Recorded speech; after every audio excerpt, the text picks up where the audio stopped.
আপনাকে আমি দুটা প্রশ্ন করতে পারি? হ্যাঁ করতে পারেন, কোনো ব্যাপার না, করেন। আপনি যে এত বড় হয়ে গেলেন, তো আপনার বন্ধুর কি উপকার করেছেন? আমি আমার বন্ধুর তেমন কিছু উপকার করতে পারিনি, তবে আমার বন্ধু যে মোবাইলটা ইউজ করতো আমি ওটাকে ভেঙে চুরমার করে দিয়েছি। আচ্ছা, মোবাইল ভাঙলে তো তোমার বন্ধুর ক্ষতি হবে, তো তোমার বন্ধুর উপকারটা কি হয়েছে? আমার বন্ধু একটা মাল পড়াল ছিল, মানে একটা মেয়ে পড়াল ছিল, তো রোজ কথা বলতো, তার জন্য আমি মোবাইলটাকে ভেঙে দিয়েছি যাতে ওরা আর কথা বলতে না পারে। গার্লফ্রেন্ডের সাথে কথা বলার সাথে মোবাইল ভাঙার ব্যাপারটা কি? আপনি কথা বলার সাথে মোবাইল ভাঙা সম্পর্কের কথা বলছেন তো? আচ্ছা আপনাকে আমি একটা প্রশ্ন করি, এখনকার ছেলে মেয়ে যে প্রেম করছে, আচ্ছা সেগুলো কতদিন টিকে বলেন তো? খুব জোর হলে 2 মাস, 6 মাস, 9 মাস, এই উড্ডি টুকে।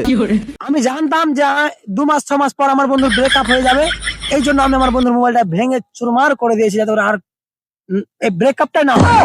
আচ্ছা ওসব ছাড়েন, আপনার বন্ধুর কাছে যে মোবাইলটা ছিল, ও মোবাইলটা কি মোবাইল ছিল? আমার বন্ধুর কাছে অত ভালো মোবাইল ছিল না, তবে আমার বন্ধুর কাছে আইফোন 16 প্রো ম্যাক্স ছিল। আইফোন 60 প্রো ম্যাক্স ছিল তাও?